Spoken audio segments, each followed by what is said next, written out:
Hello, everybody, and thank you for tuning in to another episode of Bad Calls, Balls, and Brawls. It has been a whirlwind of emotions the last week, but before we even talk about sports, let's talk about the hurricanes. No, not the actual hurricanes, but hurricane season, right? Most everybody who watches the show is from South Florida, although we have, viewers from Philadelphia, New Jersey, Virginia, all around. But it is officially hurricane season. The start of it was yesterday, and not even 24 hours into hurricane season, we already have our first tropical depression. It came from Mexico. Right now it's in the Gulf and headed to Florida. So not really sure what path it's going to take. It looks like right now it may take a northern turn towards Tampa, but definitely bringing rain to South Florida. So definitely to everybody watching, get all your hurricane preparations done, your flashlights with batteries. You want to make sure you're stocked up on water, extra generators, everything, because it's going to be an active year this year. And like I said, not even 24 hours in, and we're already dealing with our first storm that isn't really a hurricane yet, but definitely a tropical disturbance, possibly going to be hitting South Florida. Definitely going to be hitting South Florida with a lot of rain this weekend. Last episode, I had OJ McDuffie on the show.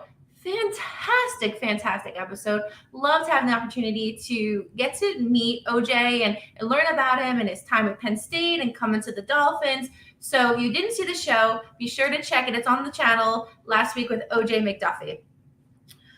All right, so I have to be honest with you guys. It took me a few days to actually get back on the show to talk about something that's been on my mind lately that I've been struggling with. I mean, we all know what happened last week with the Miami Heat. I took some time to process it, and it's been rough. And I've been a sports fan my whole entire life. Some of my best memories of my life are sports. But this series, Game 7, really affected me. So definitely want to talk about that. Also our Panthers, right? We talk about storms. The lightning came. We had a terrible lightning storm, ended up sweeping us. So we'll talk about that as well. But really want to first start talking about the Miami Heat and then the NBA Finals. So to help me with the show, so I don't get emotional and start crying on you guys, I do have my special guest, Lou. So Lou, you want to come on in the show?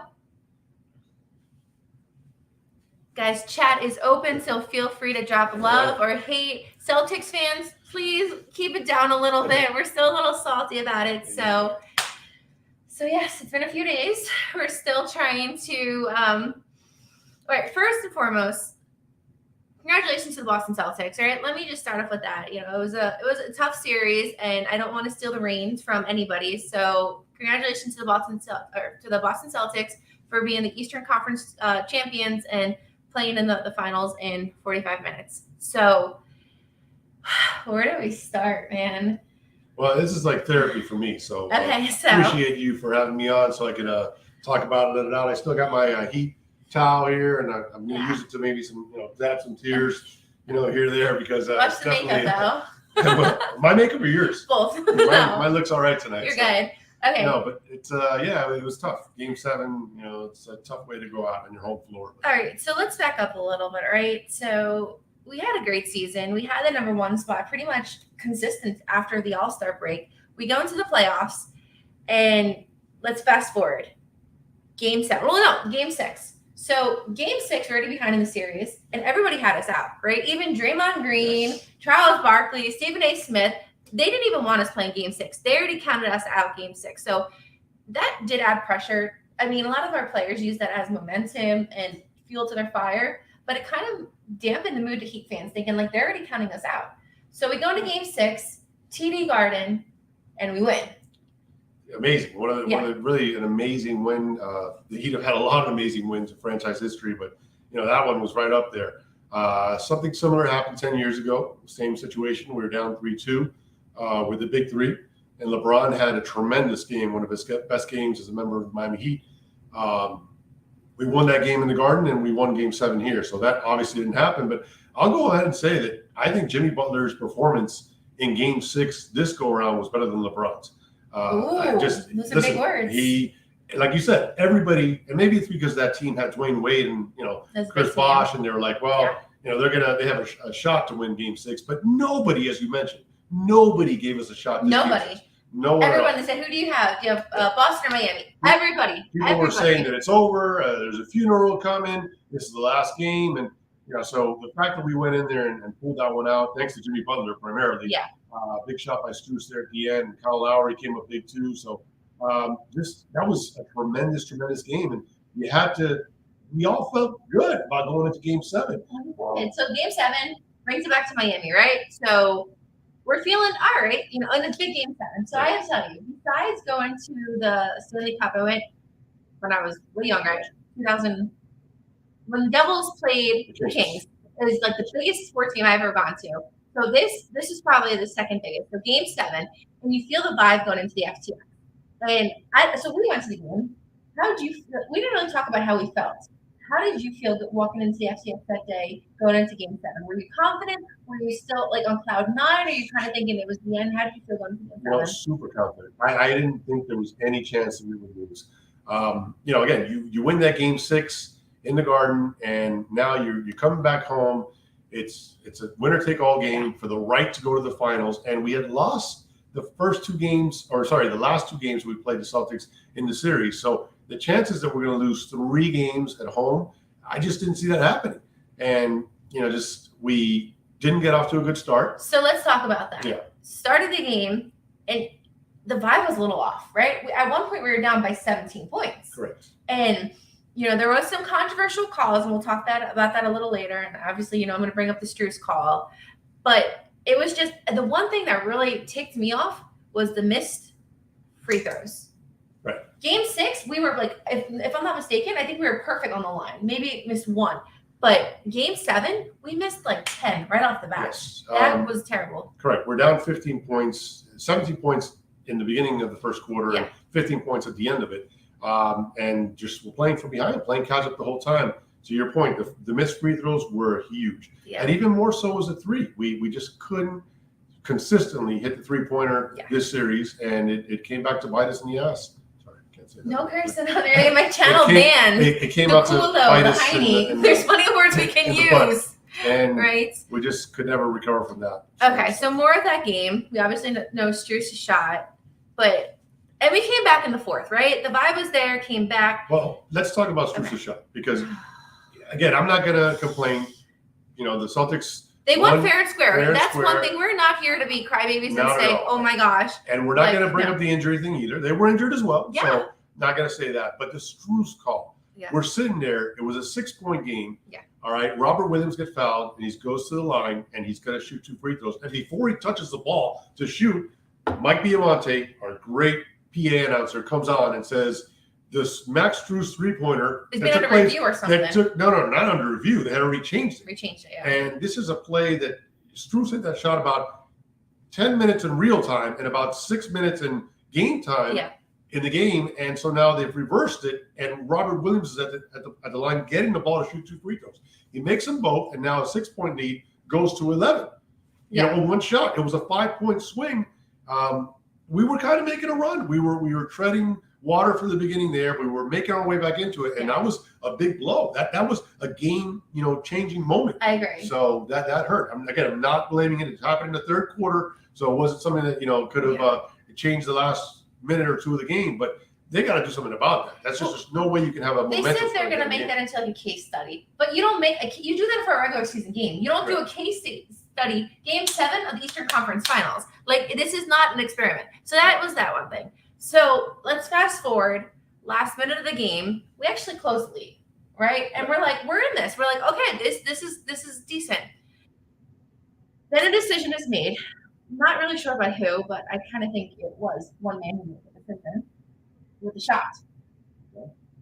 Jimmy Butler we're down by 3 at that time, right? No, 2-point. The 2-point game, yes. We're down by 2 at that point. Jimmy Butler goes with 17 seconds left, goes for the shot. Did he make the right decision? Should he have made a layup? Should it have been Jimmy Butler? 100%. What do you think?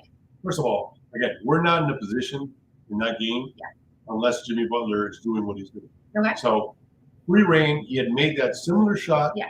in the first half from that same corner on the other side of the basket. Yeah. And it's his game. We're on an 11-0 run. Yeah. We had fallen behind there in the fourth quarter, and we made a great run to get back into it. The momentum's on our side. The reality is, and a lot of people did talk about this as well, I didn't obviously listen to it until afterwards, all the post-game press conferences, but a lot of people were saying how the Heat were already tired. They didn't have the legs for overtime.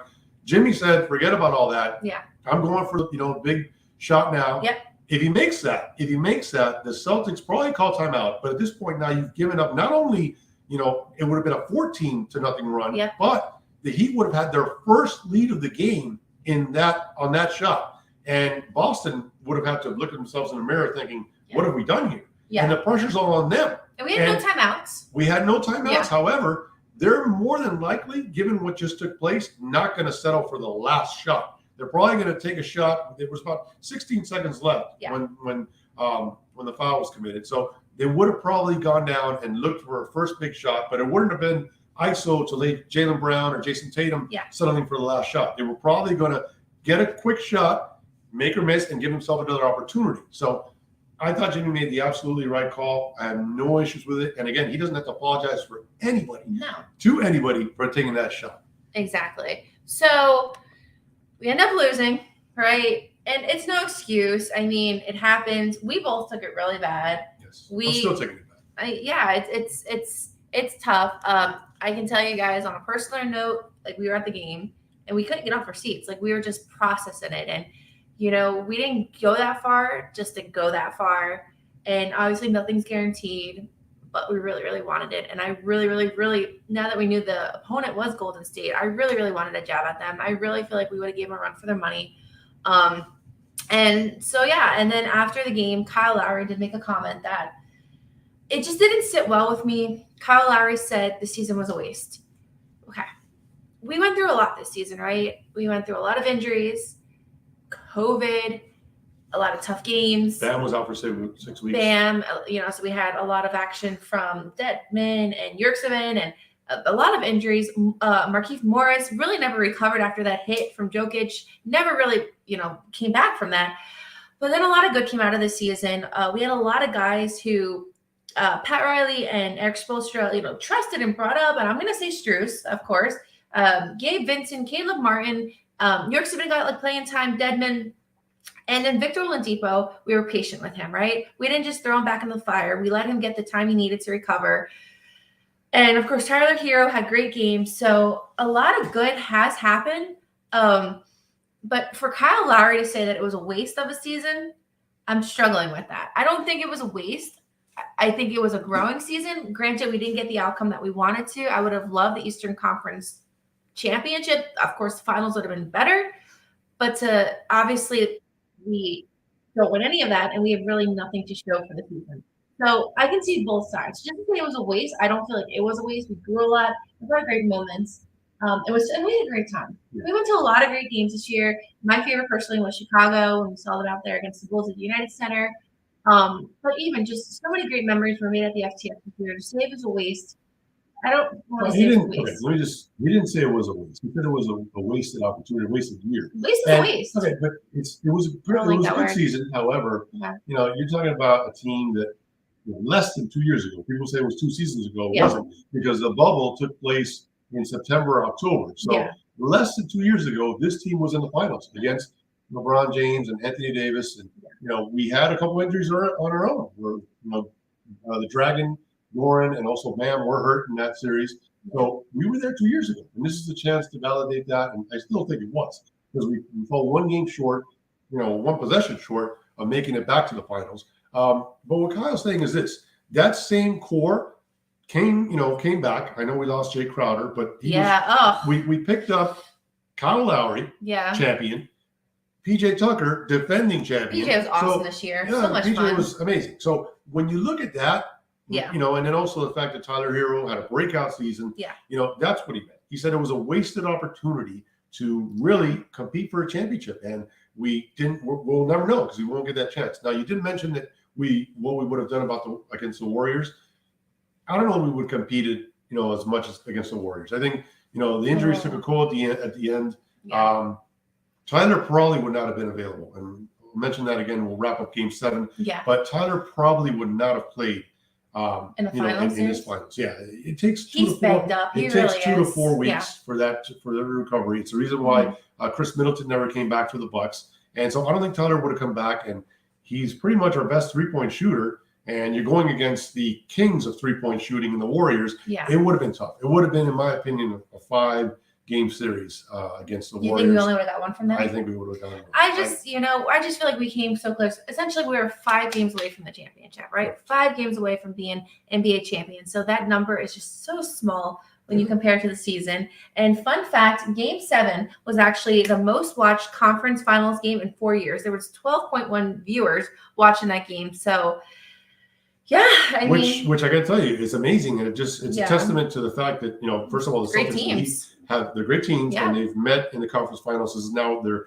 3rd meeting in the conference finals. But the series, if you're not a fan of both teams, was not that great of a series. A lot of blowouts. Oh, a lot of it was flip-flops, a team that either led wire to wire, as the Celtics did in Game 7. So from an aesthetic standpoint of fans, wanting to watch the series, I don't think it was that great, but yes, it was Game 7 was a must watch for sure. My favorite part of the Eastern Conference Finals was Bam's huge game where he had 31 points. Yep. It was great to see because Bam's one of those players where I know he has it in him and he's just not aggressive enough, especially in the paint. And to see him like Bam 2.0, it was great to see that out of him. But then obviously he didn't progress for more and more and more. Yeah. So one more thing about Game 7, just want to wrap it up. I love Spo. We'll always defend Spo. For sure. I thought Tyler obviously was not ready to go. No. I thought they should have used him just as a decoy, which I guess he was. He didn't score a point, but he was out there a pretty good amount of minutes,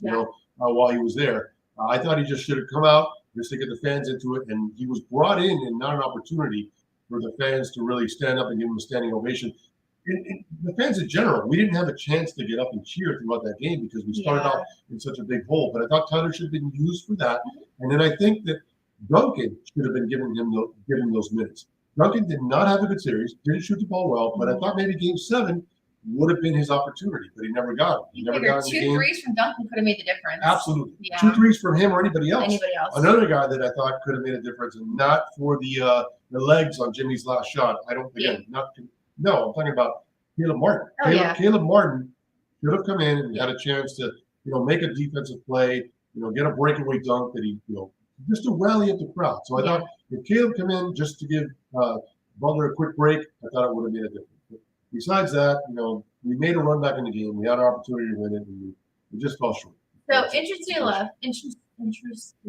enough, a few episodes ago, I said, would you rather play the Bucks or the Celtics? Because that's kind of where we were at that point. I personally said I would rather have played the Celtics. You said you would have rather played the Bucks. And I thought you were nuts saying that because here I am thinking how in God's name do we stop Giannis? But now, look at how the series went. The Celtics were all around a better team. So many different areas of concern.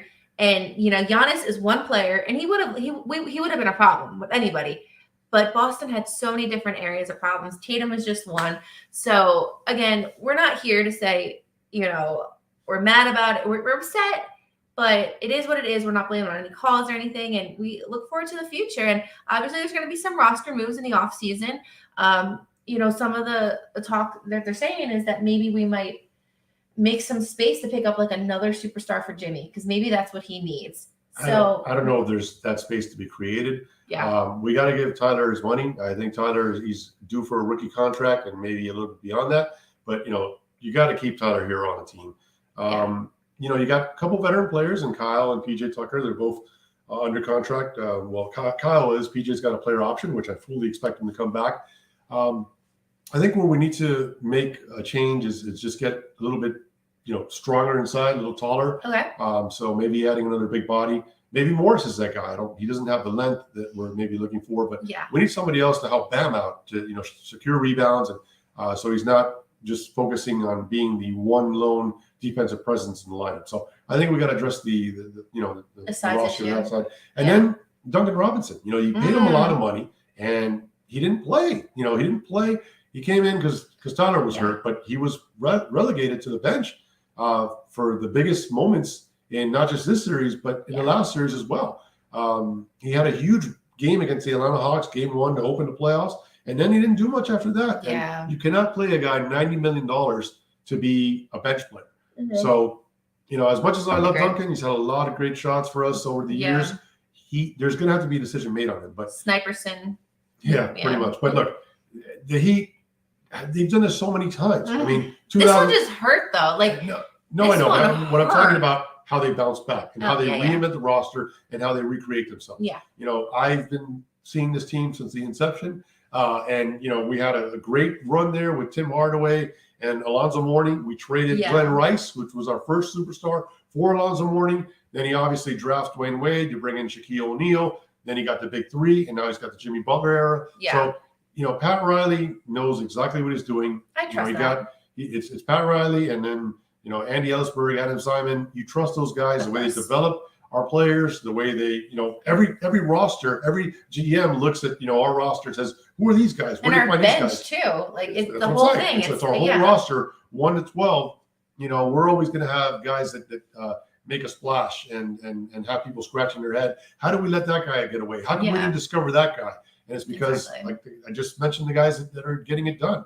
And I fully trust them to have us right back in the spot again next year and win that Game 7 here or elsewhere and be playing tonight, as we're unfortunately not. If we were playing tonight, this show would not be happening, guys. Yeah, you could, just so you know, this is more like Lou said in the beginning. This is like therapy for us. But all right, but let's not miss the elephant in the room. There is a game going on tonight, a Game 1 of the NBA Finals. We have Golden State Warriors and we have the Boston Celtics playing Game 1 at the Chase Center at 9:00.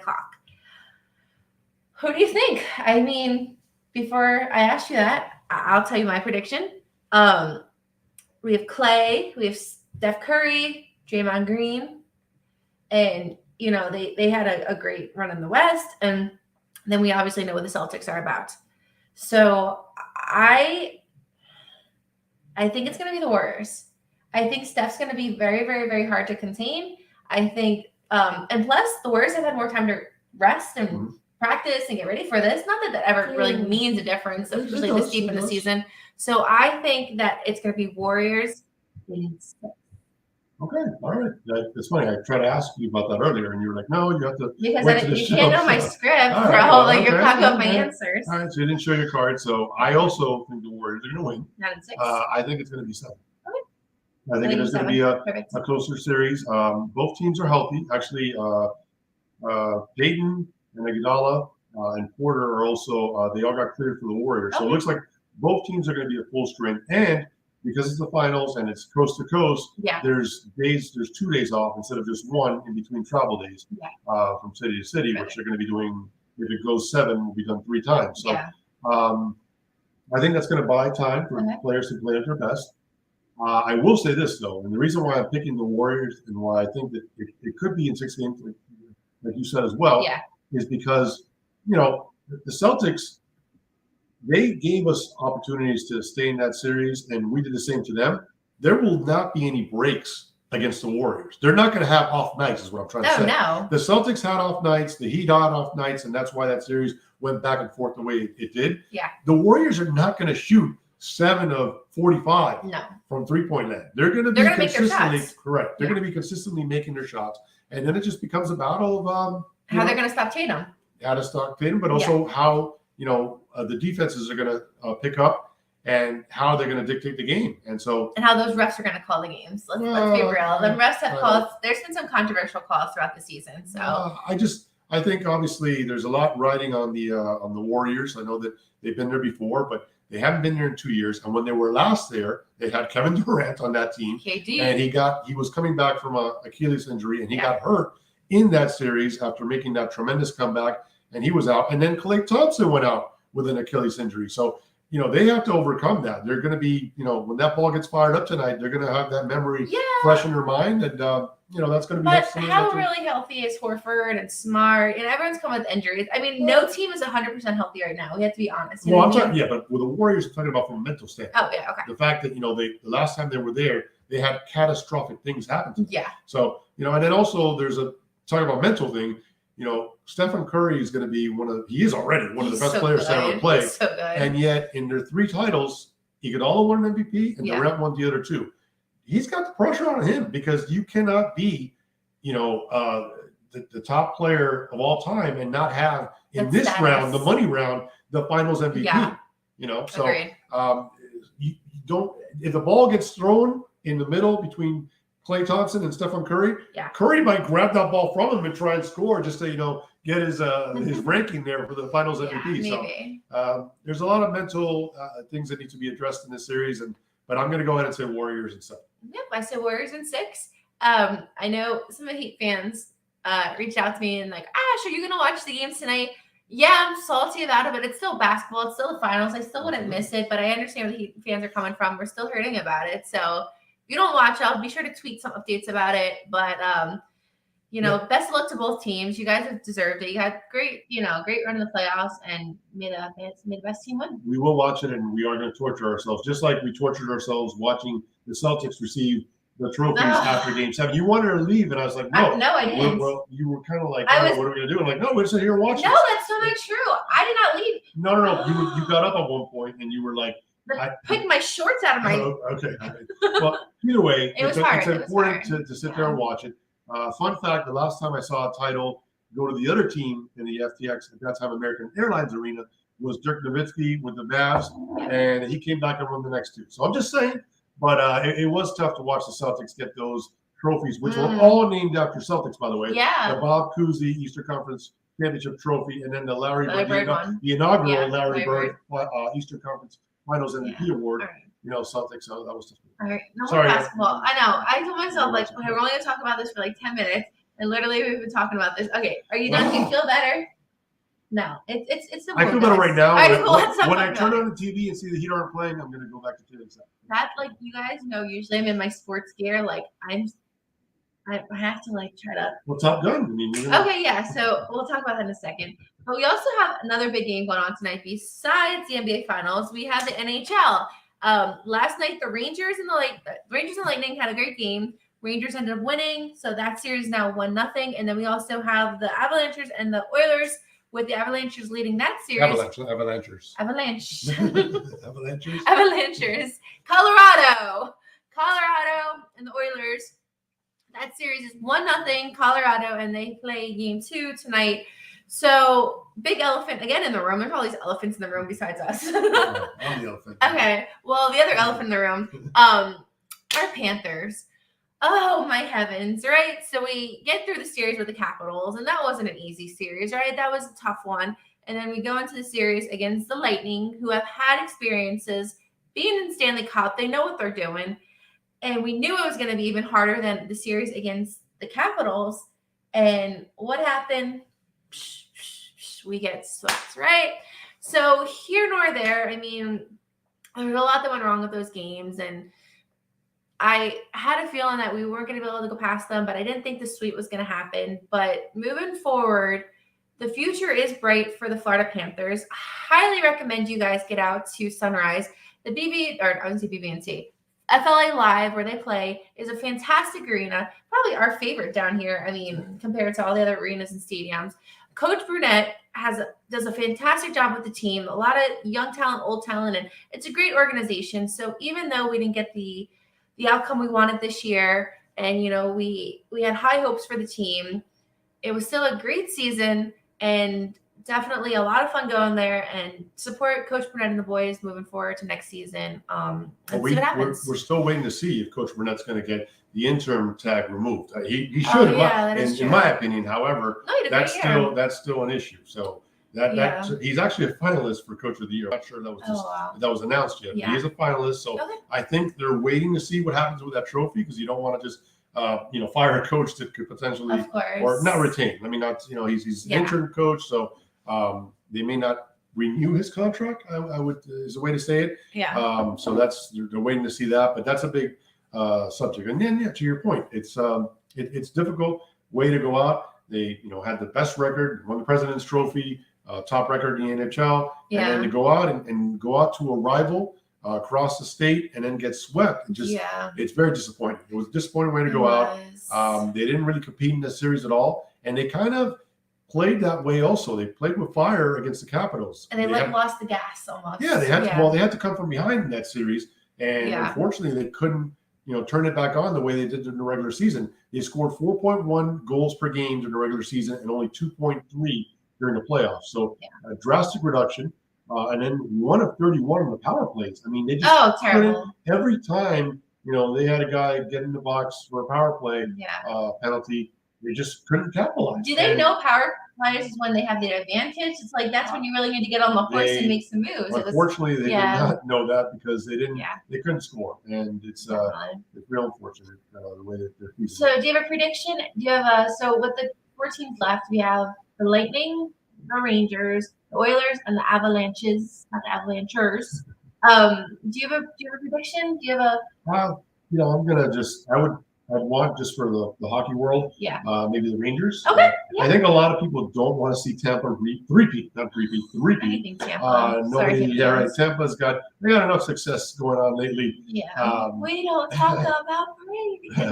every show, that should be like padlock. Exactly. No, I could see it. I would also say the Rangers as well. Obviously, they play at a place that's very near and dear to my heart. They play in the Garden. Obviously, that's where my the real Garden, not the TD Garden.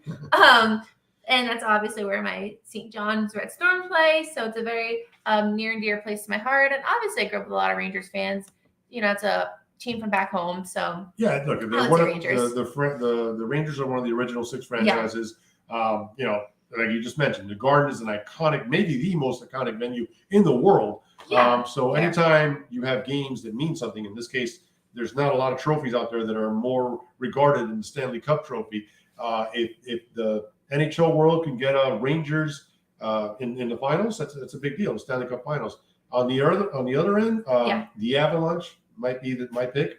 Some people would say the Oilers because you got the Canadian market involved as well. So it may be that the NHL bigwigs want that Canadian viewership, so you can get the Oilers versus the Rangers. I was hoping for Panthers Avalanche because that was the Stanley Cup final here in 1996. Back in the day, Back in the day, that was the only time the Panthers went to the Stanley Cup final. So I was hoping for them to get it. So we'll see. So needless to say, with our Panthers getting knocked out, our Heat getting knocked out, no championship parades anytime soon on Biscayne and on Fort Lauderdale. But we have 2 other teams down here. All right, we're not going to talk about them. I'm just going to say Marlins are currently 20-28, 4th in the NL East, only ahead of the Nationals. Struggling year. What else is there, right? So, yes, they are struggling. We kind of predicted that. We said that they were going to be battling for 4th place. We got Soler. We get excited. We see all this young pitching. We said this is going to be a year where we actually do something. But you have to look at where your division is. And in this case, we got a lot Mets? of, the Mets are running away with it. They're not in the AL East. I mean, they're not playing against the Yankees and powerhouses like that. What are you talking about? I know. I'm trying to make excuses. No, I know. The Mets right now are running away with the division. I know and they've got a lot of injuries themselves. So when they're on full force, it may be too tough at this point for anybody in the division to catch them the way they're playing. So, the Mets are doing really well. The Marlins are about where we thought we were going to be. Okay, I know, but it's every year with this. We were hoping because they're rebuilding. Unfortunately, we were hoping for them to be hovering around 500, which they're not, but they're still you fine. Signed the World Series reigning MVP. Like you don't sign him as an experimental year. You signed him for big things. Remember, the MVP, especially in baseball, in a short series, it's whoever catches fire. Doesn't mean that it's I feel bad for him for coming down. It's not indicative about him, about what he does for a full season. Yeah. He's a guy that strikes out a lot. He's a guy that bats around 240, 250. Yeah. He'll hit a lot of home runs, but he's going to strike out a lot. He's going to leave a lot of guys on base. So Jorge Soler is not this monster signing. It was a guy that was supposed to complement other pieces. And unfortunately, those other pieces aren't there right now. Now, they did bring up Edward Cabrera yesterday to start, the doubleheader. Sorry, Wednesday. He came up on Wednesday. Yeah. That is yesterday, right? My days are mixed up. It's Thursday. Edward Cabrera came up yesterday. He started game one of the doubleheader, and he had a great game. We also had a lot of hot bats in that game. We put 13 runs on the board. Yep. Yeah, I mean, so obviously Pablo's effort was wasted on Monday. He yeah. left the game 1-0. He gets no run support, and they blow that game for him. Mm-hmm. So just want to see the pitching continue to develop, and then you're going to have to bring up guys through the minors that are going to be able to get guys in home plate. So we'll see. And then, of course, Dolphins, right? Training camp has started. I've seen a lot of videos on Twitter and stuff that, a lot of different movement. The veterans are out there. They're excited. Coach Mike McDaniels, right? He's definitely not hiding from the press. He's out there. He's playful. He's fun. He's telling how it is. He's mixing the rookies with the veterans. And it's just good vibes training camp, right? Obviously, we don't see everything. But from what I'm hearing, everything seems to be flowing well. I cannot wait personally until training camp becomes open to at least season ticket holders so we can really, really see it. But definitely like what we're hearing and seeing from none of the veterans to a Cheetah, to a Waddle, and then, of course, Mike McDaniel. So excited to see how this all plays out. I'm like really, really, really, really excited now that the Heat are like done. The next thing in my heart is like ready for football. So really excited to see how this all plays out. Yeah, we got the also don't want to sell the Miami Hurricanes short. The baseball team, they're playing in the regionals, right? In the regionals right now, and with the hope to advance from there. They're going to be actually down here in Coral Gables. They're with 4 other teams. I think it's Arizona's one, Canisius, and I forget the third one. But so hopefully they can get by the regionals and advance to the super regionals, and then make it back to Omaha for the College World Series. And you went to the UM game on the 21st and had the milkshake. Milkshakes are still okay? If you haven't been, like I said, this whole weekend, starting tomorrow, the whole regional starts. So as long as the storm doesn't come. Right. It's going to get canceled. No, we don't know. No, I gave you guys the forecast. Low key, I'm a meteorologist, but I love weather and I love the Weather Channel. But this storm is going to hit us probably like tomorrow by 10 o'clock in the morning. So if they play these games, God bless them. But I don't foresee it happening. But go ahead. If they do play them and you happen to be by Coral Gables, stop in Mark Light Stadium, catch a game, and definitely you got to have a famous Mark Light milkshake. It's been a while since I've had one. They're tremendous. And I know, right? It doesn't look like it, but it's been a while since I had one of those milkshakes. I see, sorry. I'm not saying that I haven't had milkshakes other places, but in that place, it's been a while, and they are tremendous. So take my word for it. Go out there and grab yourself a milkshake at some point. Definitely. So one more thing I want to talk about, not sport related. Top Gun. Okay, guys, here's the thing. Most of you all know, or maybe you don't know. I went to Embry-Riddle, right, for a master's. Embry-Riddle Aeronautical University, the #1 aerospace engineering school in the nation. Very blessed to have got my master's there. I love aviation and I love sports. I never in my life saw Top Gun. Talking about the first one, right? The one that came out in 87? Oh, no, you're going to admit that? Okay. No, that's fine. I'm very honest with my Let her have it. She's never seen Top Gun. Right? Good. Never seen it. Here I am. I can dissect the whole plane. I can tell you Cessna, this, that. I can tell you everything. I can build you an airplane. I just never seen Top Gun. I'm not a really big movie girl. So I told her, I'm like, you're like the only person who has not seen that movie. Seriously, I'm just letting you know. You'd be surprised because a lot of people on social media have said, I got to see the first one and said the second one. So are they blind? Sorry, I shouldn't no, say they're not Sorry, blind. They're actually some of your friends. Oh, okay. Yeah, so you might want to back off of that. Sorry, guys. So Top Gun, we watched it the other night. It was like Tuesday or something. There was no games going on. Holy cannoli smokes. Such a good movie. I feel like my childhood, my teenage, and my 20s have all been deprived because I never seen Top Gun. It was amazing. Okay. And then the love story, I was getting hot. It wasn't even just the jet fuel that was making me hot. It was and she also cried when Goose died. So that was okay. What if they didn't see it? You just told them that he dies. Everybody's seen it. You're the only one who hasn't seen it. Okay, but yeah, no, fantastic. So I need to see this movie soon. So for those who have seen it, I've heard nothing but amazing things. I cannot wait to see it. No spoilers out there. No, all they say is how great it is. So definitely, I don't want to say the Heat. Well, now that the Heat aren't in the finals, and I don't care. I don't want to say I don't care, but I don't care about basketball right now. Maybe we can see it soon. Definitely. Or anyone wants to take me. I want to see it. So definitely see the first one before you see the second one. That's the big thing going on. But anyways, guys, NBA Finals 20 minutes. Be sure to, I guess, watch it if you want to watch some basketball. It's not ideal in this situation, but Celtics, Warriors, Game 1, NBA Finals, 9 o'clock p.m. Also have the Avalanches versus the Oilers, Game 2 tonight as well. Marlins play this weekend against the Giants, Dolphins mini camp, and yeah, so you're in the college in the regionals. Although it's not going to happen because of the storm, so I'll keep saying that. But in the meantime, guys, seriously, be safe. With these storms, even this weekend on Saturday. It was Sunday.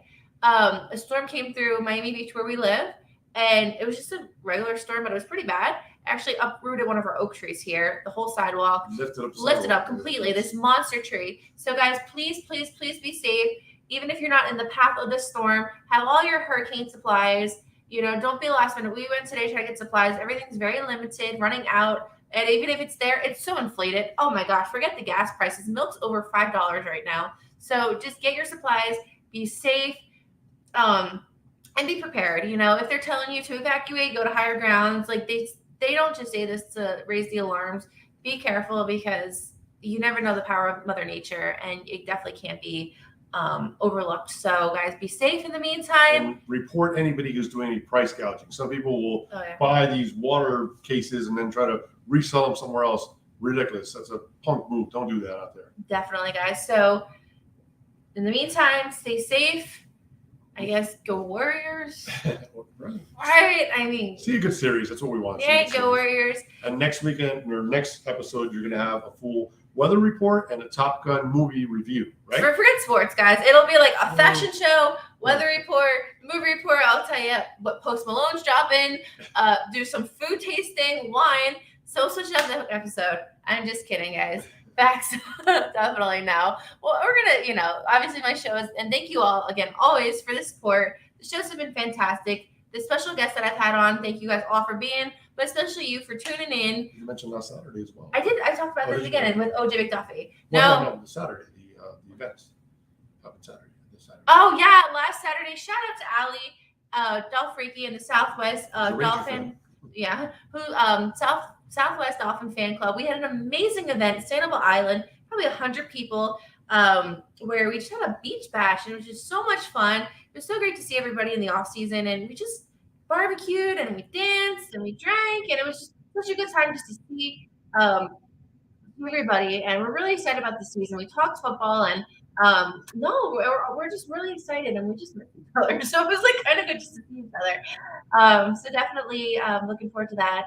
And then of course, in the meantime, guys, the website www.305sportsbabe.com. Any travel information going to Miami, hotels, airfare, restaurants, have it all there.